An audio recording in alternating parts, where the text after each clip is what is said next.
Hello my dear students, मेरे प्यारे बच्चों। देखो, ये है इंग्लिश का क्वेश्चन पेपर अभी 2026 का। तो 11th क्लास के जो भी बच्चे अभी 2026 में एग्ज़ाम देने वाले हैं, तो वो बच्चे ये पेपर को ज़रूर करें। ये मैं पूरा आपको यहाँ पे पैटर्न भी समझाऊंगी, कैसे कैसे क्वेश्चन अटेम्प्ट करना है, सॉल्व करना है, सब कुछ इस वीडियो में बताऊंगी। और राइटिंग स्किल से रिलेटेड बहुत सारी इंपॉर्टेंट चीज़ें आपको बताने वाली हूँ। तो बच्चों, वीडियो को एंड तक ज़रूर देखना और चैनल को सब्सक्राइब करना ना भूलना। ठीक है बच्चों, चलो शुरू करते हैं। तो देखो बच्चों, यहाँ पे सबसे पहले आपको ना क्वेश्चन नंबर 1 होता है ए। तो क्वेश्चन नंबर 1 के ए में आपको यहाँ पे पैराग्राफ दिया जाता है। आप इसकी प्रैक्टिस अच्छे से करके जाना। तो देखो बच्चों, यहाँ पे ये जो पैराग्राफ आपको ये दिया जाएगा, फिर इसको रीड करके आपको क्वेश्चन के आंसर सॉल्व करने हैं। ठीक है, तो चलो यहाँ पे अब हम चलते हैं क्वेश्चंस की ओर। तो यहाँ पे हम अगर देखेंगे तो सबसे पहले क्वेश्चन नंबर 1 का ए राइट, ट्रू और फॉल्स है। तो the enemy fired from area collar. तो बच्चों यहाँ पे देखो, अब ट्रू और फॉल्स के लिए आपको क्या करना पड़ता है, ऐसा सेम सेंटेंस क्वेश्चन पेपर में कहाँ पे है देखना है। ठीक है, ये वाला देखना है, the enemy fired from area collar. तो यहाँ पे आपको ढूंढेंगे आप कि ऐसा सेम सेंटेंस है क्या।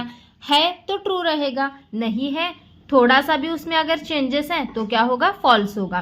तो वो आपको यहाँ पे ट्रू फॉल्स इस तरीके से ढूंढना है। फिर उसके बाद देखो, the D company took the enemy by surprise. तो यहाँ पे इसी टाइप का देखो, यहाँ पे मुझे दिख रहा है अभी, the D company was successful in occupying the eastern portion of area collar. तो the D company took the enemy by surprise.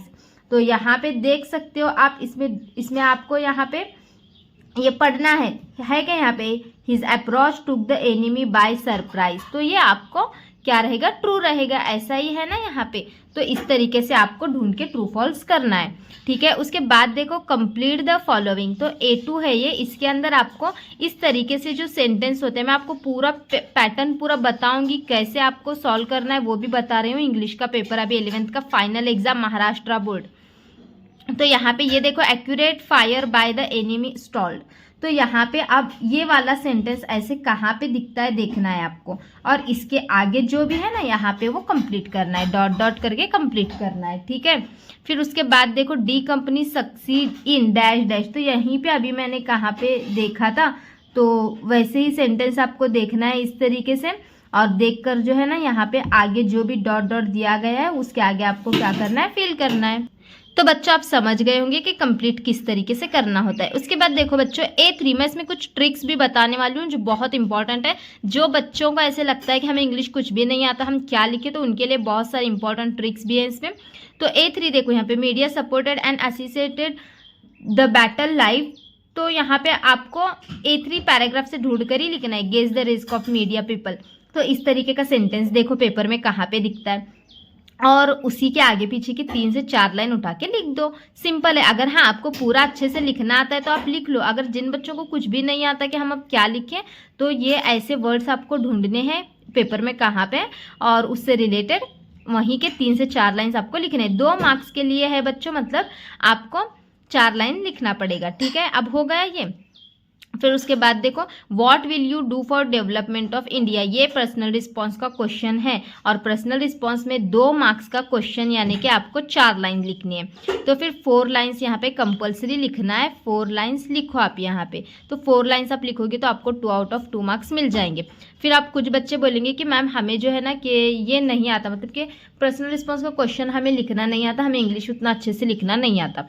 तो उसके लिए आप क्या करो, अब सीधे से इससे रिलेटेड, इंडिया से रिलेटेड पैराग्राफ में जो भी कुछ चीज़ें आपको दिखती हैं वो लिखो। 2 की जगह 1 तो मार्क फिक्स मिलेगा, इससे मार्क्स कटेंगे नहीं। 1 मार्क तो फिक्स मिलेगा आपको, 2 मार्क के लिए ना, तो 1 मार्क तो फिक्स आपको मिल जाएगा। तो इसीलिए पर्सनल रिस्पॉन्स का जो क्वेश्चन होता है उसको खाली मत छोड़ो, यानी कि A4। ठीक है, फिर उसके बाद चलो A5 की तरफ चलते हैं। A5 यहाँ पे देखो, आपको चेंज द वॉइस करना है और WH क्वेश्चन करना है इसके अंदर। अब देखो, ग्रामर के लिए आपको क्या करना पड़ेगा, मेरा और एक चैनल है तो ABHT एकेडमी, मैं ग्रामर की लिंक इस वीडियो के डिस्क्रिप्शन बॉक्स में दे देती हूँ। तो आप जाके वहाँ से पूरा ग्रामर, सिर्फ मैंने आधे घंटे के अंदर आई थिंक आधा या 1 घंटा होगा, पूरा ग्रामर कवर करवाया है, इंपॉर्टेंट और बहुत ही ईजी ट्रिक्स है, तो आप वहाँ से जाके ग्रामर कर लेना, या फिर मैं हाँ आपको लिंक ही दे देती हूँ। फिर उसके बाद देखो यहाँ पे A6 में आपको यहाँ पे क्या होता है, इसके मतलब कि गिव द मीनिंग्स वगैरह देना होता है इसके अंदर। तो ये आपको थोड़ा सा इसके लिए दिमाग मतलब आपका लगाना पड़ेगा यहाँ पे, इसमें आप कुछ भी वोकेबलरी चेंज होके आ सकती है। ठीक है बच्चों, यहाँ पे ये समझ गए होंगे आप। ये फर्स्ट ये जो पैराग्राफ है इसके लिए 12 मार्क्स है। तो अब नेक्स्ट पेज पे चलते हैं। तो बच्चों यहाँ पे देखो ये डू एज डायरेक्टेड, यहाँ पे भी देखो ग्रामर ही है ये वाला। तो ये सारा कुछ ग्रामर मैंने उस वीडियो में दे दिया है, और क्वेश्चन टैग में बहुत इजी होता है। देखो बच्चों क्वेश्चन टैग में शी इज कमिंग टुडे, तो क्वेश्चन टैग में इज है ना, तो इज का यहाँ पे होगा इजंट, और इसका हम करेंगे शी, और यहाँ पे क्वेश्चन मार्क। तो ये इस तरीके से होता है। हेल्पिंग वर्ब को बाहर निकालना होता है। नॉट नहीं होगा तो यहाँ पे अपोस्ट्रोफी टी लगाना है, नॉट होगा तो मत लगाना। नॉट होगा तो यहाँ पे नॉट होता ना तो इज का इजी रखते हम, इज शी करते, लेकिन यहाँ पे नॉट नहीं था क्वेश्चन में, इसलिए इसका हमने किया इजंट शी। तो ये भी सारा कुछ ग्रामर मैं दे दूंगी आपको लिंक, वहां से कर लेना। पूरा ग्रामर आपका आधे से 1 घंटे में कवर हो जाएगा। ठीक है, तो अब चलो ये तो सीन पैसेज हो गया 12 मार्क्स के लिए। अब यहाँ पे ये देखो अनसीन पैसेज होता है, ये 12 मार्क्स के लिए। तो यहाँ पे आपको ये पैराग्राफ अभी दिया जाता है इस तरीके से।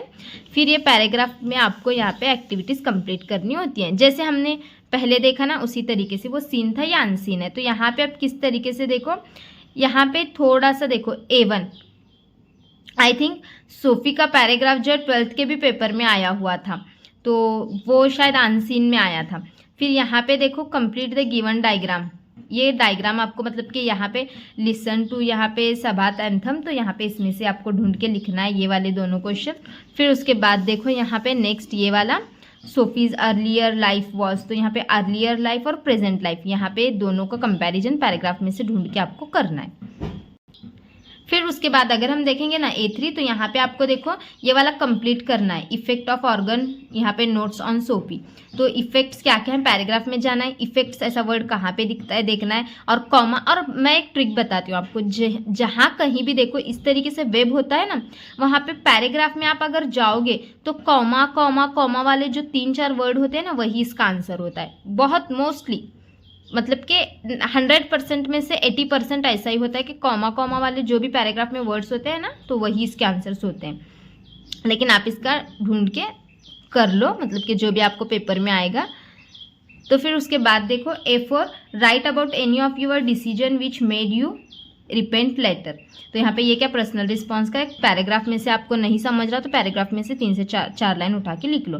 फिर A5 देखो डू एज डायरेक्टेड, तो यहाँ पे ये क्या ग्रामर का क्वेश्चन है, टेंसेस वगैरह सब कुछ वो वीडियो में दे देती हूँ। मैं जो वीडियो देने वाली हूँ उसमें टेंसेस का उतना ग्रामर नहीं है, टेंसेस का आई थिंक मैंने लाइव में लिया था, तो मेरे उस चैनल पे जाओ ग्रामर है।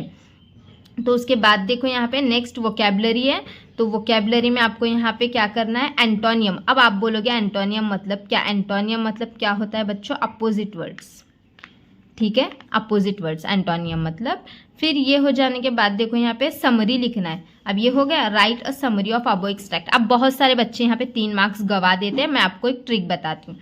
समरी राइटिंग में आपको करना क्या है, समरी राइटिंग आपको कहाँ की करनी है, जो हमने पीछे पैराग्राफ देखा उसकी, मतलब कि इस पेज से पहले हमने जो पैराग्राफ देखा ना, उस पैराग्राफ की आपको समरी करनी है।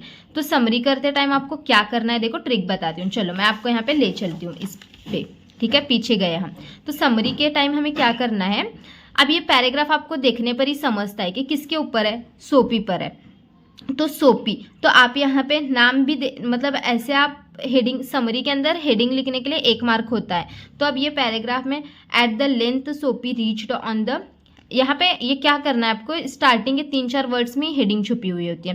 तो अब हम हेडिंग मेन हमें इसमें क्या लग रहा है, मुझे तो सोफी लग रहा है, तो मैं इसको सोफी ऐसे भी हेडिंग दे सकती हूँ।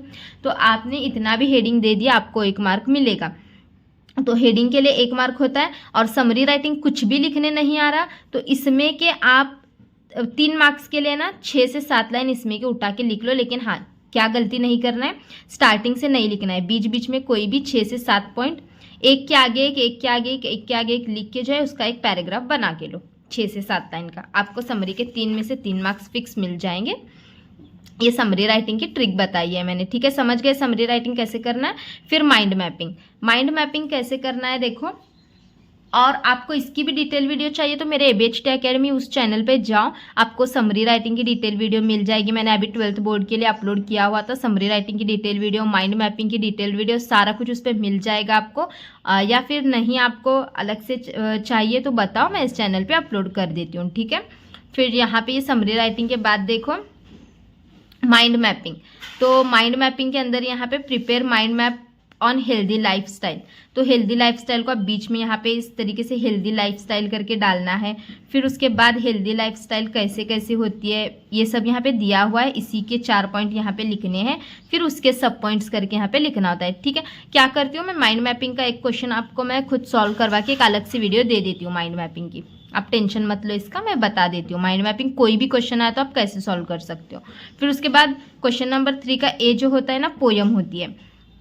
अब पोयम में यहाँ पे देखो आपको पोयम दी जाती है और फिर उस पर से ये 14 मार्क्स के लिए। तो यहाँ पे पहले देखो A1 ट्रू फॉल्स है, तो ये 2 ट्रू मतलब के हैं, अभी ये ट्रू फॉल्स आपको करने होते हैं। ट्रू फॉल्स कैसे करना है मैंने बताया आपको पहले ही। फिर देखो बच्चों ट्रू फॉल्स होने के बाद ये जो है ना यहाँ पे मतलब कि एक्सप्लेन करने के लिए बोला गया है, इसमें थोड़ा सा आपको खुद बना के लिखना पड़ेगा आंसर। फिर सजेशन यहाँ पे give the suggestion to protect our nature, ये पर्सनल रिस्पॉन्स का, नेचर को प्रोटेक्ट करने के लिए आप क्या करोगे यहाँ पे ये लिखना है। फिर उसके बाद right the name of the figure of speech, यहाँ पे फिगर ऑफ स्पीच का यहाँ पे लिखने के लिए बोला गया है कौन सा है। अगर आपके पास ग्रामर फिगर ऑफ स्पीच का पूरा है तो करो, ऐसा नहीं है कि ये कंपल्सरी ऐसे ही आता है, यहाँ पे कोई बदल के भी क्वेश्चन आ सकता है। ये तो पेपर 2026 का ही है, लेकिन इसकी प्रैक्टिस करके जाओ तो फिर आपको आपका अगर कुछ क्वेश्चंस बदल के भी आए तो आपको इजी जाएगा। फिर उसके बाद देखो राइट 4 लाइन्स ऑन नेचर, फिर देखो यहाँ पे नेचर पे लिखना है, इसका और इसका वैसे ही है बच्चों। फिर उसके बाद देखो right the appreciation of the above poem, फिर पोयम का एप्रिसिएशन कभी कभी क्या करते हैं आपको एक पोयम अलग से देते हैं, फिर उसका एप्रिसिएशन लिखने के लिए बोला जाता है। अब यहाँ पे वही पोयम का करने के लिए बोला गया है जो पीछे दी गई है। तो क्या करना होता है एप्रिसिएशन में, title, name of the poet, rhyme scheme, figure of speech और सेंट्रल आइडिया, ठीक है, इतना करना है। अगर आपको नहीं आता तो मैं सिंपल सिर्फ 5 से 6 लाइन का एप्रिसिएशन आपको दे देती हूँ। कमेंट बॉक्स में कमेंट करो मैम एप्रिसिएशन चाहिए ऑल पोएम्स का, मैं आपको दे देती हूँ। फिर उसके बाद देखो राइटिंग स्किल, राइटिंग स्किल के अंदर आपको यहाँ पे देखो क्वेश्चन नंबर 4 में ईमेल राइटिंग आपको क्या बोला गया है, complete the activities as per instruction given below. यहाँ पे ये ईमेल राइटिंग आपको करना है। फिर उसके बाद यहाँ पे देखो आपको क्या करने के लिए बोला गया है, कंपेयरिंग करने के लिए बोला गया है 4 मार्क्स के लिए।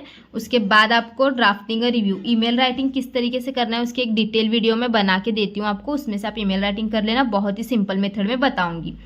फिर कंपेरिजन पे भी एक वीडियो दे देती हूँ अलग से, मतलब अभी आप समझोगे तो आपको 12th में बहुत ही इजी जाएगा, क्योंकि आप मेरे उस चैनल पे जाके देख लेना, बच्चों ने कमेंट किए हैं कि मैम इतना इजी ट्रिक हमें कहीं पे भी नहीं मिला, तो आप जाके देख सकते हो उस चैनल पे भी।